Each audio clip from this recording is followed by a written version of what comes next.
What's up, everyone? Happy Friday. You made it. It's the Friday Live with Lauren show. How are you? Are you here? Are you tuning in? Let us know.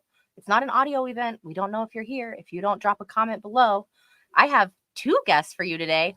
Normally I have 1. And normally it's like, I have such an amazing guest for you. Today I get to tell you I have 2 amazing guests for you to learn, laugh, and level up today. Without further ado, let me see if I can find them, bring them to the stage. What's up, ladies? Hello. Hi. Hi. All right. So I have Katrine Katrina Reddin, and Ashley Coghill with me today. We have lots to talk about, but first, if you are live, would you share the show with us? Do you see us? Share the show. Comment where you're joining us from. Tell us all of the things so that we can say hello to you too. I'm in Florida. I think Katrina's in New York City. And Ashley, I'm in Portland. we're like boom, boom, boom, boom, boom, boom. Representing the entire U.S. right now. All over. If we have anybody joining us today who's not in the U.S., let me know. And while you guys are letting us know in the comments who's here, let's see. Who's it going to pick? Me? I don't need an introduction. I think we'll let Ashley. Ashley, would you give us a little introduction, please? Yes. My name is Ashley Coghill. I love being here today with Katrina because actually Katrina and I run our own show, a podcast together. We like to elevate the voices of women in sales. Personally, that's one of my passions. I also work at a company called Parental Leave, where we are aiming to support working parents through their parental leave experiences, which is also very tried and true, important to me. And on top of that, let's get away from my resume. I also play roller derby, so I like to do fun things on the side. Roller derby is insanely fun. I wonder how many people knew that about you. And y'all, she works for a company called Parental Leave. Do you have children? Comment if you have children and let us know. And now let's do an intro with Katrina. Yeah, well, we are a package deal, Ashley and I. We go everywhere Ashley goes, I go, and vice versa. But I'm the other half of Ashley and Katrina's Infinite Revenue playlist. My name always throws everyone off, so I think I'm going to take this time to say it is pronounced Katrina, so just pretend there's an A at the end there. I feel like a lot of people are going to be like, right now. But I'm currently the head of sales and partnerships at ComStore, which is a small software startup that I've been at for a couple of years now. It's a lot of fun. We're going to get into kind of the details of what ComStore stands for later on in this conversation, so I'm not going to talk too much about that. But just like Ashley, I've been in sales my entire professional career. And as I am also a woman in sales, it's also a passion of mine to basically create a bunch of resources and support groups and communities that help elevate other women in the revenue space, which is why Ashley and I have so many projects we're working on together. And yeah, I'm really excited to be here. I've watched the show a bunch and now I'm finally on it with you. So this is a lot of fun being on the other side. It's so exciting to have you here, both of you, honestly. And really, just bringing more women and elevating women. That's one of the things I love about the show you two do together, is that it's such a focus for you. And it really was a focus for me this year. If you guys tune into the show at all, you know my goal this year was to bring on more women than anything. I want 75% women on the show this year. And because wonderful women like you two agreed to join me, I am closer to that goal. So Thank you so much. And without further ado, let's jump into some hot topics. Are we ready? Let's do it. We're ready. All right. So we're going to start with women in revenue leadership. Now, this is a heavy topic. Their whole show is really about this, right? I'm going to let Katrina kick it off. But when we're talking about women in revenue leadership, what's the first thing that comes to your mind that people watching on LinkedIn really need to focus on today? I think just recognizing that women being in leadership is still technically new, for better or for worse, right? Like, it's taken us a while to get to the leadership roles. And now that we're here, there's a bunch of unique hurdles that women, whether they're in sales, marketing, RevOps, customer success, have to face. I think just talking about it really helps, which is part of the reason why we started our show and we started our monthly meetup, because if you don't talk about the experiences of women, which a man will never be able to experience himself, how are they to know and how are they to make this a better, more inclusive space and open the doors for women as well? I think the second thing that Ashley and I talk about a lot is it's also up to women to reach back behind them when they reach leadership roles and lift women up with them. And a lot of times we run into the whole scarcity mindset of there can only be one of us on the board. There can only be one of us in C-suite. There can only be one VP at the company. And that's really not true. And that's very detrimental to the cause. So we're trying to kind of change that narrative with our podcast or meetup to make sure that this is a group effort and everyone's kind of working towards the same goal. And it's a really important goal. I don't just see it in boardrooms, right? I see this still in panels, and it's 2024. I will not go to your manel in 2024. I refuse. No manels in 2024. There are plenty of women who could be on stage with you, and finding one token woman to put up there is not enough. I'm sorry. That's my hill I will die on this year. Ashley, I want to ask you specifically, in your view, what do you think is the most significant barrier that women face, maybe one that you've faced in your past, and what do you think we can do to overcome that? I think a lot of it comes down to perception. I don't know that there's one barrier, but the one that I feel like we've heard a lot from our guests on, and that I have felt personally, and that I just feel like is top of mind for me right now, is that there's a bias that the woman is not the shoe-in choice, because it's not what the image is in a recruiter's mind or in somebody's mind when they're thinking sales leadership. It's not usually the woman. They think that that is like a risk, when the statistics show that's not true. Women overperform in those functions. So it's not actually, it's like a fake bias. So I think reframing the mindset, instead of feeling like we have to burst through like a hurdle and feeling like we belong there, because we do, is one of the biggest things. Because people just don't, if you ask AI, for example, we had a guest who said this. They asked AI to give them images of sales leaders, and they were all white dudes. Like, the AI doesn't think of women in leadership, right? It's like a weird bias mindset thing that is incorrect, but is still there. Katrina, in the sense that women might honestly have this bias ourselves as well, right? How do we look in the mirror and actively speak to ourselves so that we can really change this narrative in our own head? That's the $1 million question, isn't it? And I mean, as I said before, like, part of it is just making open dialogue accessible and available. So the conversation needs to be top of mind for everyone, because even Ashley and myself, we have biases, right? Like, you have a female manager and she comes down really hard on you one day and disciplines you, and you either think like, wow, she's such a bitch. But would I think that if a man did that? Can I swear on this show? I guess I should have asked that before we started. Please do. And I often refer to a story of my very first boss. Right when I got out of school, I was in the oil sales and trading space. So I was selling petroleum products, and she was the only woman sales trader on the floor. And I used to think that, I was like, wow, like, she's a tough boss. And I had so many negative thoughts around this manager. And, you know, a few years past that job, and I can look back retrospectively and be like, honestly, if a man did those things to me, I would have been like, oh, he's just type A. He knows what he wants. Like, he's a leader. I probably wouldn't have thought that way. But because it was her and she didn't fit that kind of like mold that I imagined this like type A aggressive leader to be, I was like, oh, she's like the worst. She's a bitch. And I think just like being aware that those biases are not just coming from men, it's also women, right? We've been socialized to think and act a certain way. So when you don't fit that picture, you automatically think something's off. And that's really not the case. And we've been socialized so much for that image, right? That when that's not the picture, we change ourselves to fit the picture. Yeah. Right? Yeah, absolutely. Y'all, we can draw a new picture. I feel like that's the thing a lot of women don't realize. And that's the goal of this whole conversation, is that there needs to be a new picture. It's not the caveman writing on the wall, look at all the men doing all the things. Like, I want the caveman drawings from 100 years, 200 years from now. It's all women running the ship. And there's so many factors that go into this, because it is in a way, this is going to sound dramatic, but it's almost a systematic issue, because the entire corporate system originally was built to fit a man's workday. Everything from the temperature of an office to working 9 to 5 to, you know, you name it.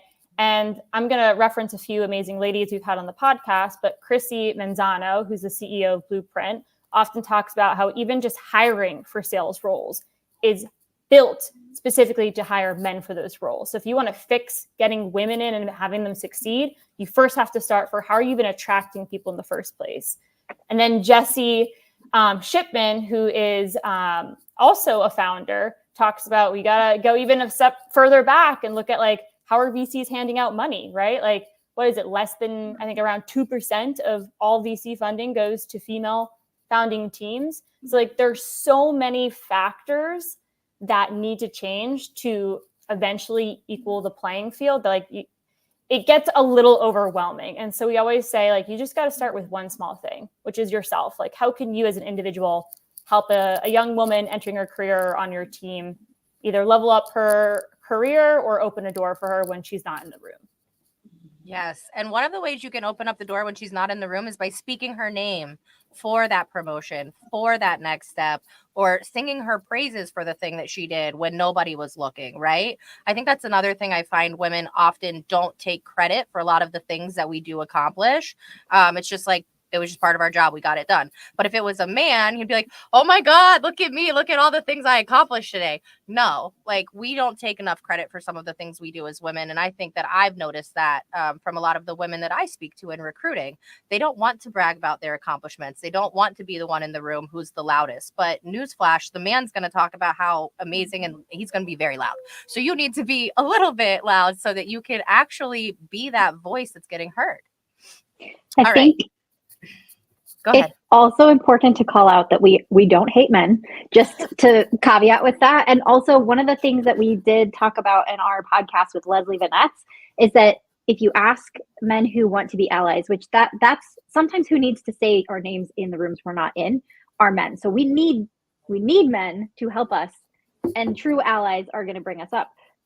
One of the things that she mentioned is that if you ask men in the same organization if they are supporting the women on their team or allies, they will say yes, versus the same population, if you ask the women if the men are supporting them, will say no. So a lot of times they think they're doing enough, but they're not. And so that's another thing that, like, maybe coming out of this, bring up the name. Like, maybe you think you're supporting someone, but if you don't bring up their name in rooms or like push their accomplishments out there, they might not see that as someone supporting them. And it's not hard to have the conversation. If there's a woman that you want to be an ally of in your workplace, go sit down with her and say, what things could we do together to get you to the place you want to be at? You don't have to be a people leader. You don't have to be their direct boss. You can just be somebody who wants to support someone else on the team and help other people level up around you. Really quick, I want to say we have Nashville in the house, Chris Jarvis in the house. We've got Katie Penner in the house. I'm going to let y'all all cover up my head over and over again. We've got more California. Some people watch your show. Look at this. Erin's here. Fabulous ladies. Go check out their playlist, please. We got somebody says, what are children? You'll learn about that later in the show. Awesome women. Erin has 3 children. There we go. A middle schooler. So y'all all want to pay attention for the parental leave conversation we're going to have later on. Hello, Mark. Mark is local to me. Virginia had her kids when she ran her own business. What is parental leave? When you have your own business, you don't have parental leave. We will talk about that. Yes, Tom, Mantle is the word of 2024. I don't think I invented it, but it's there. Katie dropped a great resource here. I want to point this out. I'm going to leave it up for just a second. Go find Katie Penner's comment. And this is actually a really, really good test that you could take for yourself. I've actually taken this before, and Katie and I didn't even talk about that. So I thought that was really interesting that she dropped that on there. So, okay, we are going to move into topic number 2. Are y'all ready? Let's do it. Okay, so topic number 2, it's kind of similar to what we've already been talking about, but we're going to talk a little bit more about women in sales, specifically elevating women in sales. And I want to focus on one of the things that you just mentioned, was that sales careers are not typically built for women.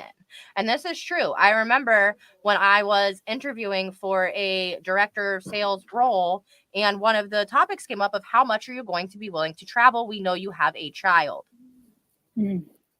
Oh, do you think they would have asked a man that question in the interview? Yes or no, ladies? Of course probably not. Probably not. So when it comes to elevating women in sales, Ashley, I'm going to let you run with this one first, but what do you think are the key factors that really contribute to women being underrepresented in the field? I think there's a few facets of this, and it actually ties into what we're doing at Parental Leave and Parental Leave. If women are not supported, birthing parents, like if you're a woman and you decide you want to have a family, are not supported. And so you have a huge drop off of women specifically in sales choosing to just completely opt out of the workforce. That's one factor. Because if you are someone who's reliant on a quota, a lot of times things are not factored in. You're going to lose a ton of money anyway. You're just like, whatever, I'm going to peace out. Maybe in a couple of years, I'm going to come back. Now you're 5 to 10 years away from that leadership goal. Like you're far behind. So there's that piece. Another piece is that a lot of times women do not know how to speak to their accomplishments in a way that a man might. And it doesn't mean that we don't have these wonderful transferable skills or we don't have what it takes to be in sales. But let's go back to like how we were raised. We've been raised to like not brag and to not talk about the things that we do really well. And like, oh, it's no big deal. But it's a big deal. And I know I struggle with this. And sometimes there were points in my career where if I had bragged a little more, I'd probably be further along, but it felt icky to me. I think that that's part of it. Women aren't always, and not all women, but some women don't feel empowered to brag about what they want. They don't know to negotiate. Talking about money feels weird. Like there's all of these hurdles that make that difficult. But on the flip side of it, that bias of like a woman isn't what we picture when we're thinking about sales. And then over the course of your whole lifetime, women are not directed to go into sales. It's the same problem that we had in STEM for years, where like guys went into STEM fields and women didn't. It wasn't seen as an option. So if you go through your entire elementary school, middle school, high school, college career and sales is not even on your radar, why would you go into it later? So that's a lot. But I feel like there are so many factors that stop women from going in the first place, stop women from succeeding. And then it's really hard to get promoted when the people who are in the room deciding who's getting promoted don't look like you and maybe don't even feel comfortable talking to you and coaching you. So that's a lot, but those are my thoughts. No, well, good thoughts. I mean, I think that there's a lot of women who, if you're tuning in today, I hope that you're really taking this in and going to take some actionable tips from this, because it's not just what we've done, but it's what we're going to do in the future that will actually make difference. Katrina, I want to ask you, what do you think specifically sales teams could benefit from having more women in leadership? I mean, the list is endless, but at least a lot of the women that I know in sales, they're very empathetic and relational sellers. And so they do a really good job. I'm not saying men can't do this, but I've just noticed that the women I've worked with are very good at building genuine trust and connections with their customers and their prospects, which leads to bigger sales and customers that last much longer because the relationship starts off on such a positive note. And also, like, when you look at building any team or any community, like having diverse perspectives and personalities is so important to have a well-rounded team. It doesn't just come down to like a man and a woman. It comes to any minority, right? Anyone from a different background or different culture. Having a team that's made up a mix of different people is so important, especially in the world of sales right now, because sales is changing and it's harder than ever to sell. So especially in tech, right? Like it's so hard to hit quota right now. Budgets are being slashed, teams are being, decimated with layoff after layoff. And I think it's the teams that have lots of different types of personalities who can work together, get innovative, suggest different things, reach across the line that'll really make or break the success of the sales team. It really will. And you're going to see it coming in the next few months. I really do think it's going to show its head. I just dropped a little on the bottom, but really quick, let me move all of us so I can tell you about the giveaways today. I totally forgot at the beginning of the show. Sorry, y'all. We have 2 prizes today. I know Katrina's already listened to this album. She's going to tell us all about it later. But if you're a Swiftie, I posted a poll about this today. Apparently, most of LinkedIn are not Swifties. But if you're a Swiftie and you would like to win Taylor Swift's new album that was released today, I will send you that. Comment #SendMeSwift. I will drop it on the bottom in a minute. And then if you want to celebrate Cinco de Mayo in style, comment #Sendoso, and I will send you your own Pinatagram. These are a huge hit. Have either one of you received a Pinatagram? Not yet. Not yet. Well, I'm going to challenge both of the ladies above me because they are also with Sendoso. I want both of you to send a Pinatagram to someone and see what that reaction is. Because, y'all, I had no idea the Pinatagram was going to be such a hit. It really is. I thought you were going to challenge us to send it to each other. I mean, that would work. I wouldn't be mad about Honestly, that. if you sent one to each other and did like a dual unboxing and like who can like get the stuff out of it first, I would laugh. But normally I'm told that they're so cute, people don't want to break them. Like people don't actually, they're adorable. We might need to do this. So I don't think if you got it, you'd actually beat it up because it's like, it's really cute. Aww. I don't know. It's one of my favorite things to give away. Delicately carve a hole in it to get the stuff out. I think you can like pop it open on the bottom and get out whatever's in it, but I don't recommend breaking it. It's really cute. I think you should save it if you get it. But down at the bottom, I put both of the hashtags. So if you're watching, definitely comment the hashtags so that you can win. The show is sponsored by Sendoso. Thank you, Sendoso. The show is also sponsored by Better Leave. If you are a recruiter tuning in, I would love to show you Better Leave. It is how I source all of my candidates for all of the roles that I work on as well. All right. Typically at the halfway point of the show, everyone, we talk about High Five Friday with Miss Michelle Craig. And I want everyone to know we're not going to do that today because Michelle had something that conflicted, and that happens. That's life, y'all. But we're going to do something really fun. So if you're tuning in and you're watching, you have to participate because you guys have to guess. We're going to do 2 truths and a lie. Are you ready? Are you excited? Have y'all ever played 2 truths and a lie? I'd like to know. Liz, what are you tagging Katrina for? What do we need to know? Tell me. We'll ask a question. I want to make sure we can ask correctly. And Katie says Pinatagrams are delightful. There's ones filled with candy and a dog version filled with treats. Maybe y'all could send the dog version to someone. I don't know. I like that. I have a dog. Hint. Oh yeah. Mira needs treats. Katrina, really quick, can you answer this? What's a Swiftie? Aaron, have you been living under a rock? I'm kidding. A Swiftie is a big fan of Taylor Swift. So it's her fan base. We have self-proclaimed ourselves as Swifties. So that's simply what it refers to. Someone who's a big fan of Taylor Swift. There you go. Okay, and whoever this is, it's showing you as a LinkedIn user. This is something in your privacy settings. It's not going to work for you in the giveaway. If you want to enter, go find it on YouTube. Maybe your privacy settings will be different there because I want you to get the chance to win. But because of your privacy settings, neither one of those are going to work. Sorry, y'all. You do have to be able to be like recognized for the system to find you. That's not me. That's StreamYard or LinkedIn or something. Go, or maybe it's you in your own privacy settings. Blame yourself, not me. But yeah, comment hashtag send me Swift. Swend me sift. Say that 5 times fast. Virginia, I think Ben might have heard about it. Did anyone see that earlier? Oh, we saw it. Okay, I'm gonna leave this up for a minute. Go follow Ben and look at his post for today and tell me what you think. I don't think I could like do it properly. It was awesome.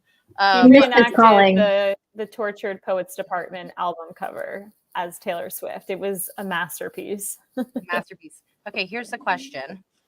When Lauren said you're over sales and partnerships, does that mean you're over channel sales? Did you say I was over? No, I'm doing sales and partnerships. I'm not over it. Trust me. No. I think she means like that's what you run. Like you're over that department. Oh, so are you over channel sales as well? We'll get into this when we talk about go to network because we think about sales a little bit differently at ComStore. But I cover direct sales, I cover partnerships, co-selling, so anything that's revenue generating at ComStore. There we go. And look, your biggest fans here. Oh, Raina. Hi, Raina. Raina makes us look good. If you're not showing up, Chris knows why. You have to allow profile to be shared outside of LinkedIn. If you're not willing to do that, you can't win anything on the show through LinkedIn, but good for you. I stream on YouTube and Facebook. Please don't go find my Facebook. That's just for my family. But you can go find my YouTube and follow me there. Tiffany, you're in. I see it there. Good job. All right. Are we ready for 2 truths and a lie? Hell yeah. Da, da, da. Who wants to go first? Who wants to go first? Nobody? Okay, well, all right. It's me. All right. So find the lie. Are we ready? Is it number 1? that Katrina rides motorcycles? Vroom, vroom. Does she look like she's a motorcycle rider? Is it number 2 that Katrina speaks 4 languages? Or is it number 3 that Katrina loves charcuterie? Vote below. The first person to pick the lie that I see will win Grove Cookie Company, a box of cookies, because they Those also are the help me best. with the show. So if you want some cookies, comment below. Is it number 1 that she rides motorcycles?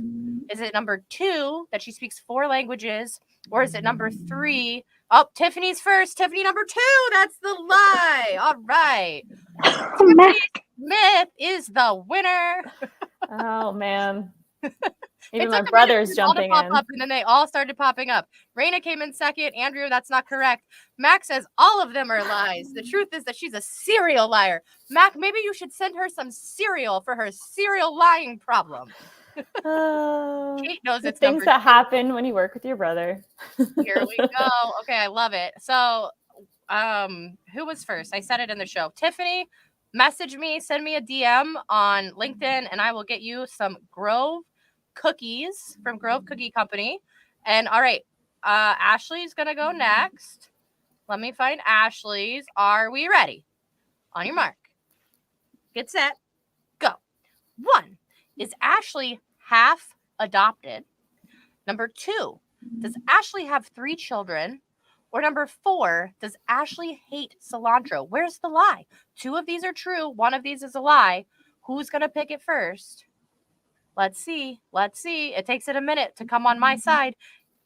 We're going to go back to you, Katrina, because we got people asking questions about yours in the comments. All right. All right. Number 2, who are you, LinkedIn user? It does not work. I can't pick you. You were first, but Raina's going to win. Raina got it. Raina, you get cookies. Raina already knew this. Like, I don't know, cheater. But Raina, you win. So Raina, send me a DM, and we will get you some cookies as well. Hold on really quick. Let me move this. Katrina, I'm going to make you big because somebody had a question. Let me go back. Do you speak 3 languages? No, I only speak 2 fluently. I speak like a little bit of like, Spanish and Italian from school, but 2 fluently. And then you do ride motorcycles, so that wasn't a lie. So then Ashley, your lie was that you have 3 kids. How many kids do you actually have? Just 2. We're not outnumbered yet. Or we're never 2. going to be. Just 2. She's like, we're never going to be. We're done. You heard it here. You heard it here. No more. Okay. No and more. You hate cilantro. What did you tell me that you think cilantro tastes like? Pennies. Metallic. What? Like metal? Like penny? Like metal. Yeah. I believe it is a weird genetic thing. If you eat cilantro, what does it taste like to you? And let me know in the comments. I love cilantro personally. I think Ashley's kind of weird. I put extra cilantro in my guacamole, but it's your thing. Like, you can't help it. I guess you can't help it. Well, I don't know. Anyway, let me know in the comments. Do you like cilantro? And I did one of these for me too. We'll see how well you guys know me. Okay. Find the lie. Number 1, I'm a native Floridian. Is that true? Number 2, I've never been to Arizona. Or number 3, I love cheese. Which one's the lie? Whoever picks it first.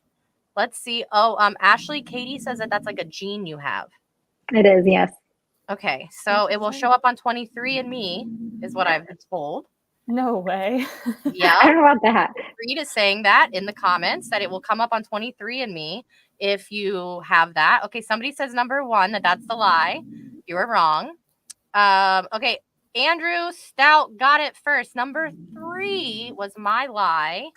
I don't love cheese, y'all. I'm probably maybe one of the only people I know who's not like I'm a cheese lover. But actually, Mac does not like cheese either. I will eat it if it's been melted, but if it hasn't been melted, I won't eat it. I think it's like a texture thing for me. But I'm not like a cheese lover. I've only been to Arizona once. I touched a big cactus. That was enough. And I've born and raised in Florida. I've never left. One of the very few people who I think has lived here my whole life. I feel like it's kind of weird. I got to go somewhere. Not nice, Raina. Raina's such a troll. I feel like it's worse it's more weird to not like cheese than to not like cilantro. I agree with you, but you not liking cilantro and it being genetic, and like the more people who are like talking about how it tastes like soap to me and all the things, like I'm like, okay, it's not weird at all anymore. So you're right, and Raina, you're probably right too. I probably am a weirdo, but it's all right. I hang out with you, so. Craig says cactus suck. No, they don't. Craig. Right? Aggressive. Whew, man. All right, really quick, since we're at the half, I'm going to show you guys again. You can comment hashtag send me Swift to win Taylor Swift's album. If you want the vinyl version, I'll send you that. If you just want it digitally, I'll send you that. I don't care, however you want it. But if you want her new album, I have not listened to it yet. I'm going to let Katrina talk about that in her album in a minute. And then if you would like to celebrate Cinco de Mayo in style, you can comment hashtag Sendoso to win this really cute little piñata guy right here. He is adorable, and I'm just so obsessed. So, been attacked by a cactus when I was mountain biked there? That sounds like Makes more sense. I think you fell into a cactus, sir. They don't attack you. I don't know. That one's throwing me. Actually, I think I can hear Odin snoring. Oh, probably. Sorry, if you can hear my French bulldog snoring, that's what's happening over here. Now we know we have to send you the piñatagram for, is it Odin? Well, he can't have treats. He's got a sensitive tummy. Oh, mine too. Yeah. And mine's a French bulldog mix. So maybe that's a French bulldog mix. I believe so. I have a French bulldog Puggle, and I call him a Fruggle, and I say I like to snuggle my Fruggle. I need a picture. Because maybe I really am a weirdo, Raina. You were right. Okay, y'all, let's get into our next topic. And this isn't a topic I'm going to talk about at all. So this is the last time you're going to see my face big for a minute. But we're going to jump into Go to Network. This is not my forte. I'll just be very straightforward with you. But the ladies over there, my head to the wrong way. The ladies over there, they know a lot about this. So Katrina, why don't you lead us off? Let's start talking about Go to Network. And for the people who are watching who are like, I think you got that acronym wrong, explain, please. So there's a lot of different terms and names for Go to Network. Some of you may have heard it referred to as People First GTM. Maybe you hear it as Near Bound, right? There's a lot of ways to describe it. But Go to Network is simply the term that ComSor and all of our partners and the people we work with use to describe a different way of bringing your products and services to market through the networks that surround your business. So like simply put, Go to Network is like a business growth strategy that involves growing, engaging, and activating authentic networks through your product, through community, through your partners, individual sellers, content, events, creators, etc.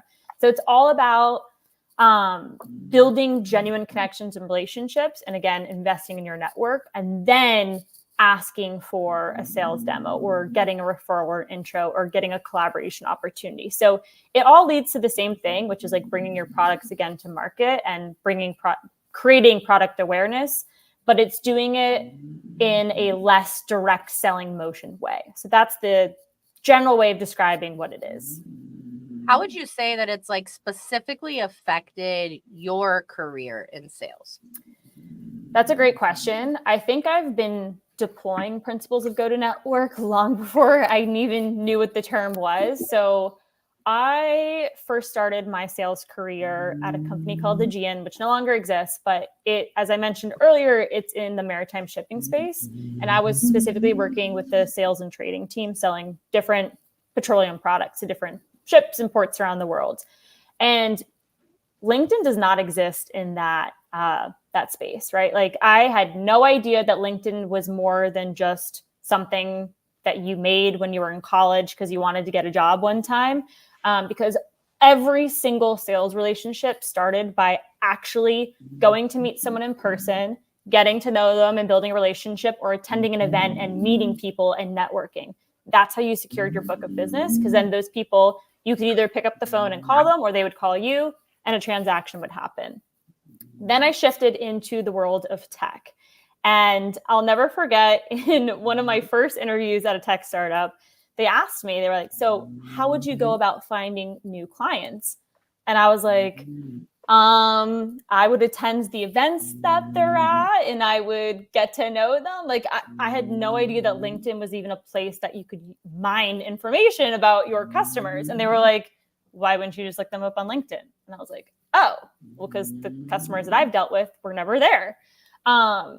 And so when I started using LinkedIn as a space as an SDR, going out and finding prospects, I would take meetings to learn about what it is my team was selling. I think I approached it a little bit differently than a traditional SDR. I was looking at it as an opportunity generally to meet people, build the connection first and foremost, and then ask for something later.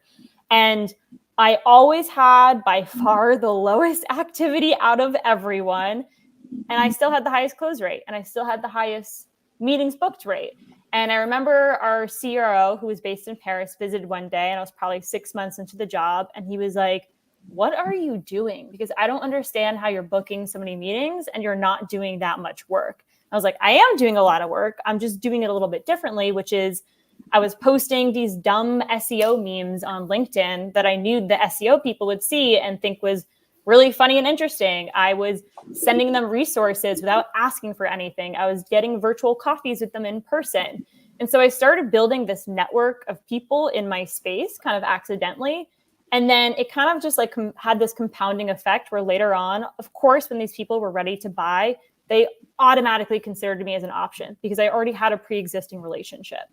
And so I've kind of carried the way I've done that type of sale with me for all of my jobs. And ComStore as a company started off in the community space. And what we realized was that revenue teams do deeply care about community. They just don't understand how it can impact pipeline and revenue growth. And so we started building a product that would help them understand, okay, if you invest in your own personal community and your network, and you start to map the networks that surround your business, look at all the possibilities of these warm introductions or warm conversations that can happen long before you even start kind of the direct cold selling process. So it's basically about building, again, like authentic connections and kicking off relationships on warm interactions rather than going straight to cold as your first kind of, what would the word be, like your first action. Yeah. I got that today. I had somebody who DM'd me last week, and like the first interaction with me was hey, this is what my company does, and can I have 10 minutes of your time?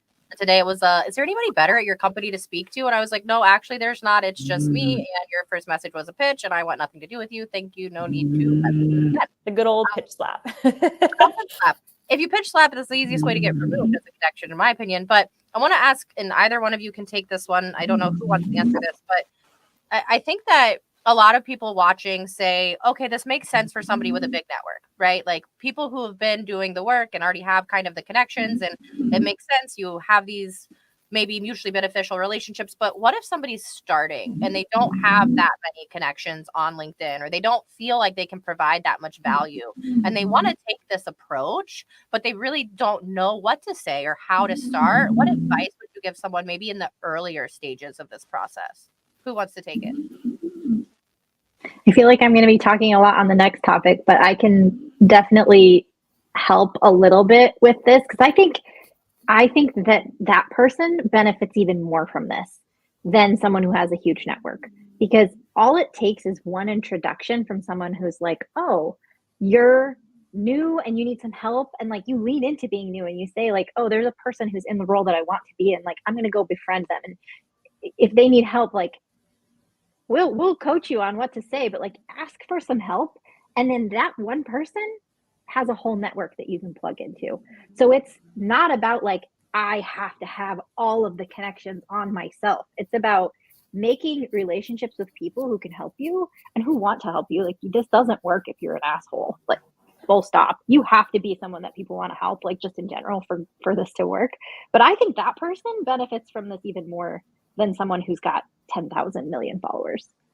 And I'll let I you go, agree with Katrina. you, Katrina. I'm gonna pull you up in 1 second, but Ashley, I'm gonna pull that audio clip. You can't be an asshole, full stop. That's gonna be like a TikTok trending sound, and I'm using your voice. I'm letting you know now. But that All right, like approved. that's the golden nugget.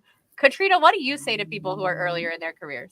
I think one caveat I should just put out there is like, I'm not saying cold calling or cold email is dead. That's not what I'm saying at all. There's always going to be a place for that. And I think the best strategies in sales are omni-channel, right? You have a lot of different things happening to build up this process.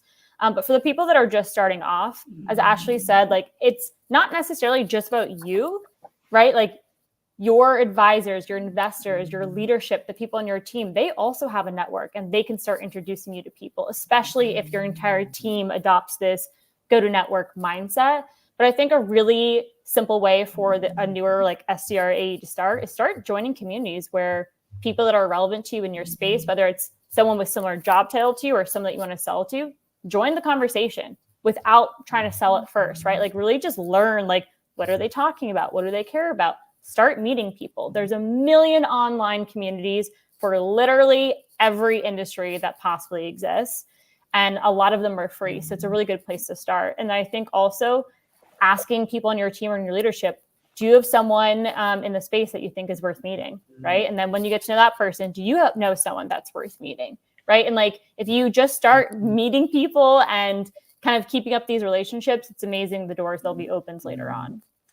And that's a great tip. If you always leave a conversation asking, like, is there anybody I could introduce you to?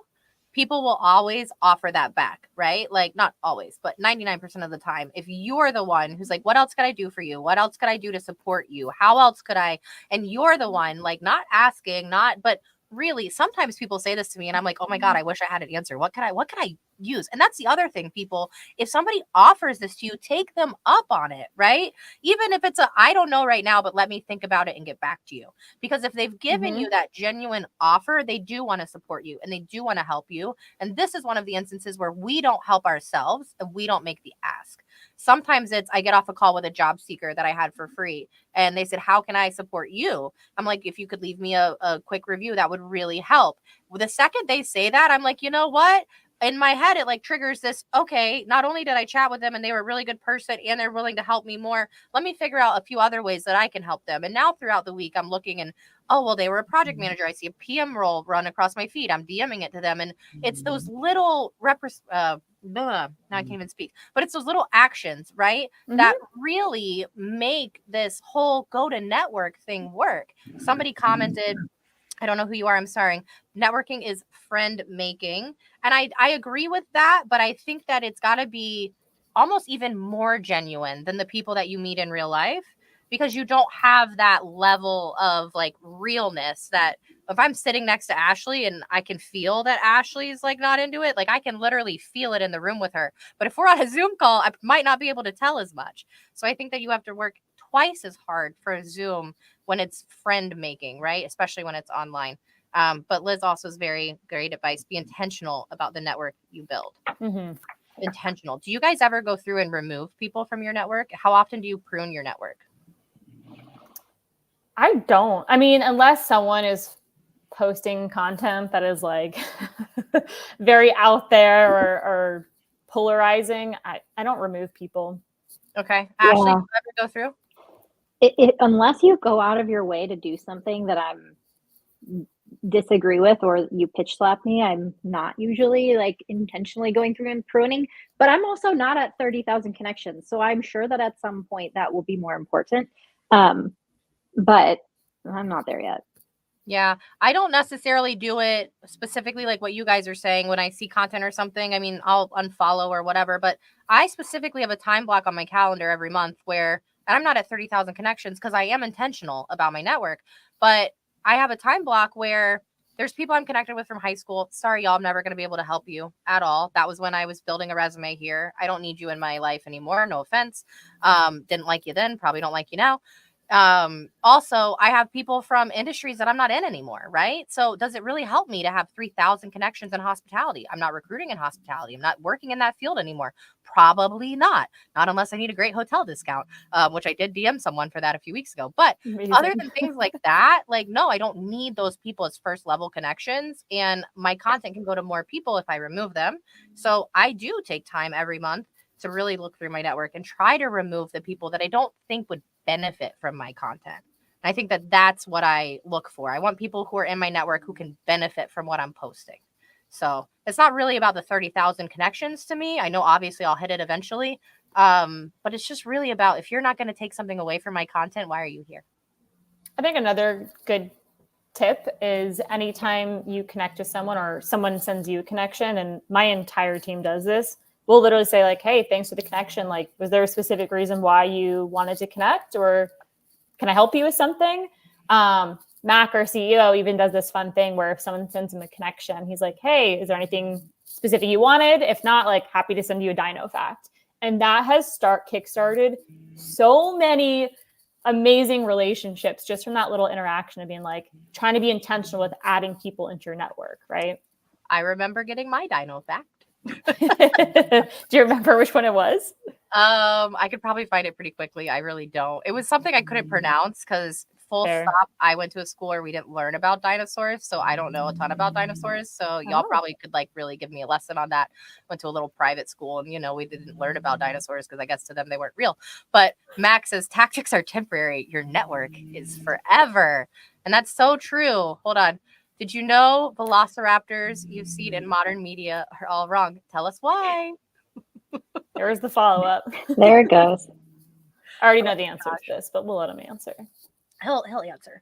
But y'all, if you want a dino fact, DM Mac today. I bet he's got more dino facts than anybody on LinkedIn. I would literally put $100 on that. You have no idea. Yes. Yeah. I could probably put more than $100 on it and be safe, but I only gamble if I'm positive I'm right. You get a dino fact. So go DM Mac and he will send you a fact about a dinosaur. Mm-hmm. That's a great point. Who can benefit from your content? Yes, Virginia. I know that you benefit from my content. You message me and tell me so. So I love being connected to you. But there's definitely some people who I'm like, there's no need. And it's just, y'all, it's not like anything personal. You can follow people and not be connected to them. That's the other thing. Like a first level connection is somebody that I really want to do business with, that I want to like support their career growth more than somebody I just am here to learn from and to see like the knowledge that they're putting out. I feel like you don't need to be connected to everyone. I'm sorry, you don't. Oh gosh, here it is. They were only about the size of medium-sized dogs and feathered. So Jurassic Park got it all wrong. I think that was the fact you told me. I think that was it. I think that was the one that you DM'd. I think, and then I asked you for a picture, Mac. I think I said, "Do you have a picture?" Tell me if I'm right. Oh my God, I've never connected with someone so fast. I don't even know why I'm excited for a dino fact. There you go. Mac, I hope you get a bunch of connection requests, and I hope you have to look up a million more dino facts and that you're up all night. Not all night, but for a little bit. I mean, he's in Copenhagen, so it's pretty late for him, but he's a real one, so he's here. Tom says, I usually get a hard time for offering pilgrim facts. I don't know if I'd want a pilgrim fact. Tom, I'm connecting with you after this, and I fully expect a pilgrim fact. Okay, we still have another important topic and the giveaways. So, y'all, let's get into discussing. Let me move some things around. Let's get into discussing parental leave. Ashley, why are you so passionate about parental leave? When I took my first parental leave, I had a very hard time. It was very hard for me to actually get pregnant. It took a year before we actually got pregnant with my son. But I didn't realize that wasn't like, okay, the trouble is over. I was at a really small startup. They didn't have any policies at all in place. So I didn't have paid leave. I didn't have a ramping program. I came back and they were like, the month is over in like a week. So like you can just be full quota next month. Nothing to help support. So as a like commission-based salesperson, that was pretty difficult. Luckily, I had I was successful. So I had commission saved up. I was fine, like to take time without leave, but it was a really bad experience. And I ended up leaving that job about a year later. And a lot of the reasons had to do with that experience. I had a second leave. I had been laid off before. I ended up interviewing while pregnant, then took a job while I was pretty pregnant and ended up only taking 8 weeks off for that one. Also unpaid. I had FMLA for like a portion. And if you know anything about that, that's like 60% of your base salary for 6 weeks, 6 to 8 weeks. So not great. So those were two pretty terrible experiences. A lot of like guilt and pressure and, what do I even do? So my personal experience with leave was really bad. And I didn't talk about it because I was afraid of how it would be perceived. There was this unspoken or sometimes spoken rule that if you came into a job and they knew you were a parent of a young child, there was going to be a bias that you aren't as dedicated or you're going to have to leave for a doctor's appointment that maybe you wouldn't be able to do the job, right? So I didn't talk about a lot of strife that happened throughout those years. They're very pivotal points in someone's career. Fast forward a few more years, I started getting a little bit more active on LinkedIn, talking about what was going on. When COVID happened, my daughter was like under 6 months. And so I was navigating that with just a tiny tyrant in my life. And so I just kind of had enough, and I started just sharing, even though it was scary. And everyone resonated with it. People who are parents really started to care about those things. And I realized that not sharing about it when it was happening was kind of a miss, because I could have probably helped someone feel less alone. When I talk to people and I talk about things that I regret, that's one of my biggest regrets. And if you are in that position and you're listening to this, like, the good outweighs the bad by so much. If you are in a position like that and you speak about it, you are supporting so many people. So something I'm clearly very passionate about because of my own experiences. I actually made a post about Hulu rolling back their parental leave policies like 2 years ago, and it blew up. And I became introduced into a world where people are actually building tools to help fix this. I was introduced to a company called Maven that helps with like fertility and like the health aspects. I was introduced to Jenna, who is our marketing woman at Parentally, and became friends with her. And we started DMing back and forth quite a bit. They ended up trying to recruit me. I said no at the time because I didn't think they were ready. So I was talking to Parentally about like, how do I be involved without being an employee for probably 18 months before I actually took the job here. And I'm super passionate about it. So Parentally is a coaching tool. It's a benefit that a company offers to their expecting parents, regardless of gender, and it helps navigate through that process. It's amazing. It's something that if I had, I would have probably been in a different spot in my career right now, because there are a lot of implications that happen that affect you for a long time. So obviously very passionate about it. Parentally does not actually, like, we don't get paid for helping people expand their parental leave, which is something that's a common misconception, but we do have free resources and we try to help as much as we can. Usually someone's not actually buying Parentally until they have like really long leaves and people are starting to feel the like pain of being out of work for that long. But knowing that these businesses are starting to pop up, businesses like Parentally and Maven and Bobby, if you've heard of that formula company, like, is such an amazing sign for people who are working and who are parents or who want to be parents. And I even think it's an amazing sign for people who are not ever wanting to have children, because for a company to invest in something like this means that they're going to invest in all of their employees and support them when they need it the most. So I think it's very, very important. And I just love being part of it. Yeah, Jody agrees with you. She said that she felt it with her little one and she had to live off of one salary for a while because of it. And I want to point out what you said about FMLA only covering 60% of your base salary. Y'all, if you are in sales, you make a crappy base anyway. 60% isn't going to cut it of the base. It doesn't add up and it doesn't work out, especially when you're in a position in your life where you need more money than ever. Things are more expensive than ever. Things pop up that you had no idea you were going to have to pay for, especially if you're a first-time parent. That happened to me when I was having my son. I had so many things happen. I was like, oh my God, I have to pay for that too, and that, and that, and that. And it was like, I wasn't in a position where I had to take FMLA, thankfully, but not everybody has a story, like a great story. I have a good story. I'm not even going to talk about it because it's not what many people experience, right? Many people go through one of the hardest times in their life, and then they have to deal with the stress of their job on top of it. And I just want to say that if you're watching this and you work with someone who's in this transition for themselves, like being pregnant, having a child is a transition in and of itself, right? It's a transition in your life. It is an accomplishment, and it's something that you will now be doing for the rest of your life. You need to support them in the early stages of that, no matter who you are in the company, because then they can come back a well-rested, well-rounded, ready to get back to work after their leave. And I think that when we don't support people through the leave, we feel it even more when they come back. And that's when they're burnt out, right, Ashley? Oh, yeah.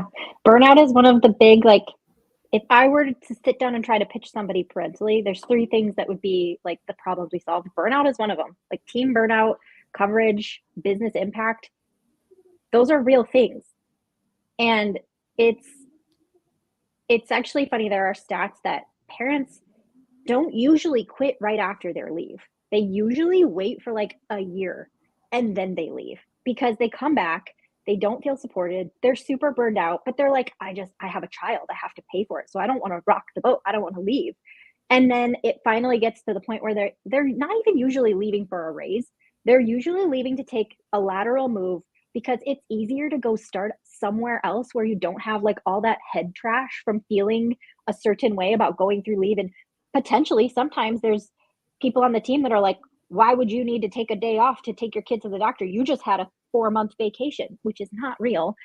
There are things that happen that make it so that going somewhere else actually feels like a better move than staying at the role. And it's not an immediate thing. It's not like, I had a terrible experience coming back from work, so I'm just going to quit right now. It's usually delayed like a whole year. And so it's very interesting to see that, like exactly like my experience. I put up with a lot because I just had a baby. Like, what if I'm not good at my job anymore? What if this? What if I can't cut it? Okay, I'm doing fine. And then finally you just get to the point where you're like, no, I'm just done. And it's a problem. And that's tied directly to having less women in leadership, having less women in those executive rooms, things that we talked about earlier, because parenting is gender neutral, 100%. We don't believe in treating people differently based on their gender as far as that goes. But there is a direct tie to the gender wage gap because usually the birthing mom is the one that gets the problem. And it's usually someone who identifies as female. Yeah, but it's true. Andrew, really quick, I want to answer this. There's no set standard in the United States that's like mandatory across the board. So we don't have. Go ahead. 13 states have actual paid leave policies out of 50. Right. It might be 14. We don't have the whole U.S. follows this policy like Canada. So it's not like that here. It's different. It's unfortunate, but it is. We have so much left to do, y'all. We gotta boogie. Okay, really quick. We're gonna do the Fun Friday fact, which is my favorite part of the show. Really quick, if you haven't commented for the giveaways, comment #Sendoso, win the Pinatagram, comment Send Me Swift, win the Swift album. Fun Friday fact. Let's do that. Who wants to go first? Or she's gonna pick you. Okay, Ashley, what is your Fun Friday fact? I am really struggling with this, actually.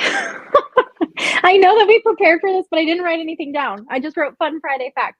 Normally my facts have to do with roller derby, so I guess give us a roller derby fact. Portland is hosting a really huge junior roller derby tournament this weekend, and it's streaming on YouTube if you want to look it up. Rose City Rollers. Roller City Rollers. Ashley Rose City Rollers, because Portland is Rose City. Okay. After this, she's going to comment that in the comments so that we can find it. And then, Katrina, what's your Fun Friday fact? I think I'd be remiss if I didn't share a dino fact after all of that hype. So I've got one ready to go. The heaviest dinosaur ever was the Argentinosaurus at 77 tons. So it's the equivalent of 17 African elephants. The Argentinosaurus is a double award winner because it was also the longest dinosaur. So basically, it's the biggest animal that has ever lived, period. That's insane. That's okay. I don't know how to spell that, so you got to comment below. Like Argentinosaurus. Yeah, okay, Yeah, I'm not going to get that. I was a horrible speller. Anyway, let's do the giveaways. Are y'all ready to give away some fun stuff? Yeah. All right. If you won the cookies today, Tiffany's the only one who messaged me out of the 3 of you won cookies. Tiffany, Raina, I don't remember the third. Anyway, bulldog snoring. It's distracting me. Send me a message or I'm not going to send you cookies. It's y'all's responsibility. Okay? You've been warned. Now for the giveaways. I will do these ones on my own. You do not have to DM me for these. Let's share the screen. Let's do the Taylor Swift album first. While we do this, Katrina, you're having a listening party for this, correct? I am tonight. I mean, the album came out midnight last night, and it was actually a double album. So all of the Swifties were surprised that we got twice the amount of songs than what we expected. Oh my God, yay. Liz, you are the winner. Whoop, whoop. All right, Liz, send me, or you don't have to send me a DM. I have your stuff. I have your email. Liz, I will get you the album. I just need to know if you want it digitally, if you want a vinyl copy, you let me know. And then, okay, the pinatagram, it's so cute. Whoever gets the pinatagram, you better send me a picture. We had 8 entries for the pinatagram. Let's see. Andrew, Tom, Digital something, Jody, I don't know. Everybody's showing up today. It's going to be Jody Dodson. Okay, Jody, I will get you the pinatagram. I know you're going to share a picture of it with all of us. This was so much fun, y'all. And I told you it was going to go by really fast. Didn't it go by really fast? It did go by too fast. Too fast. I literally halfway through, I was like, we got to talk more. And then I was like, oh my God, we got to talk faster. We're a minute over. All right, y'all, this was fun. I appreciate you tuning in. Come back next week. I only have one special guest for you, but she is a female leader. And I'm so excited. I'm not going to tell you who it is. You'll have to tune in next week to see. And like I always say, if you did enjoy it, don't come back. Bye.